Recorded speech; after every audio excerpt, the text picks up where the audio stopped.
Hey, this is Jay Holland, and this is Guided by Faith. Looking forward to another week as we continue to dive in to the book of Proverbs.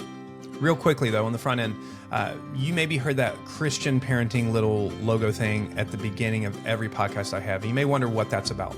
Well, I'm actually a part of a podcast network called the Christian Parenting Podcast Network. You can go to christianparenting.org.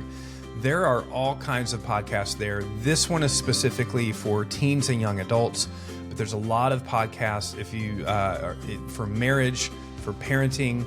There's podcasts for children, and they're all of really high quality.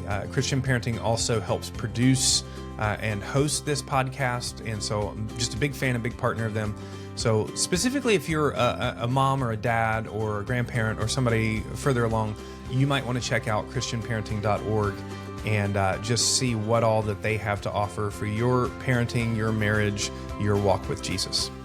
Thanks, teenagers, for bearing through my little Christian parenting promo there.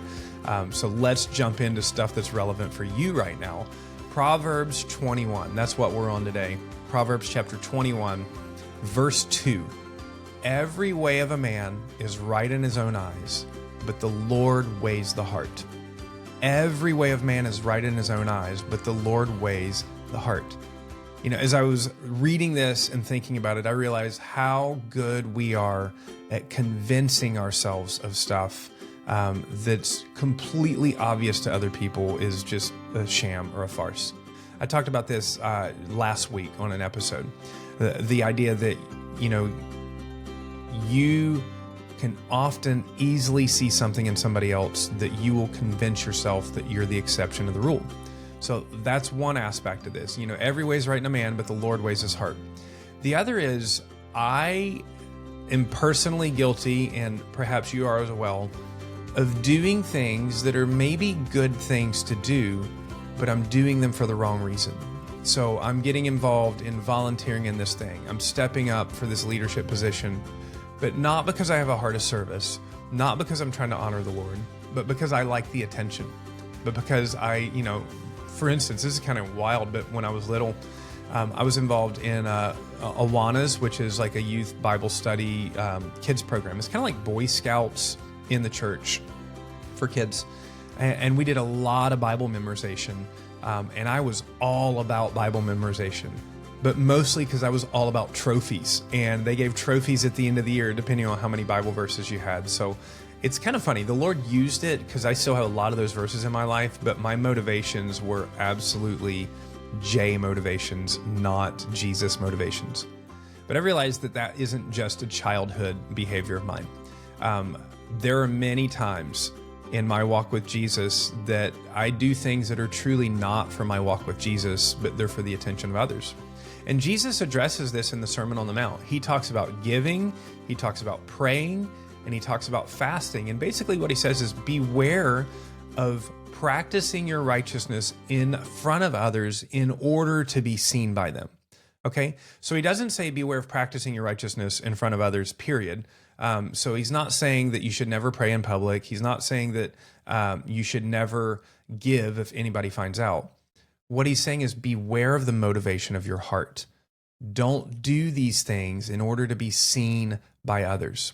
You know, I think we've got a lot of students who are involved in band, youth worship band at our church.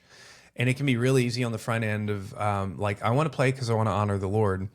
And then as you move along, it's like, well, I like how people look at me. I like the compliments that I get. I love, even if I serve, I love how people brag on me and stuff like that. Well, remember, the Lord's weighing your heart. And so I don't want to encourage you to stop serving. I don't want to encourage you to stop giving your gifts to the Lord. But I do want to encourage you constantly evaluate your heart. You know, we've talked in a few weeks ago or maybe last week, how, guard your heart because out of it are the well springs of life. You want to constantly evaluate your heart. Lord, am I doing this thing because I love you, because I want to honor you? Or am I doing it simply because I like the recognition of man? And Jesus, in the Sermon on the Mount, when he talks about beware of practicing your righteousness for others, he doesn't say because God's going to be so mad at you. What he says is beware of practicing your righteousness in order to be seen by others, because if you do so, then your reward is going to be the attention and the applause of others and not a reward before your Father in heaven. And so, what I want to do is help you avoid temporary hand clapping and patting on the back and applause that will rob you of a greater reward of God blessing you for really loving and serving Him. So this is one of those micros starting to get spiritually mature when we're looking at these things. But I encourage you to evaluate your life and the things that you are doing and the things that you're involved in. Have you convinced yourself that you're doing it for the right motives when in truth you are kind of pursuing a selfish desire? Especially if it's something involved the church, something involved service to the Lord. Are you still really serving the Lord, or are you really just kind of serving your own ego and serving for the attention of others? And if you're serving for your ego and attention of the others, then just simply repent. Confess that to God. Be honest with Him about what's going on. Ask for forgiveness and then move forward. So every way of a man is right in his own eyes, but the Lord weighs the heart. So ask the Lord, search my heart, show me where I'm off, and help me repent. It's as simple as that. So do that again, repeat, and you'll continue to draw closer to Jesus. Thanks for listening today, and I look forward to talking to you tomorrow.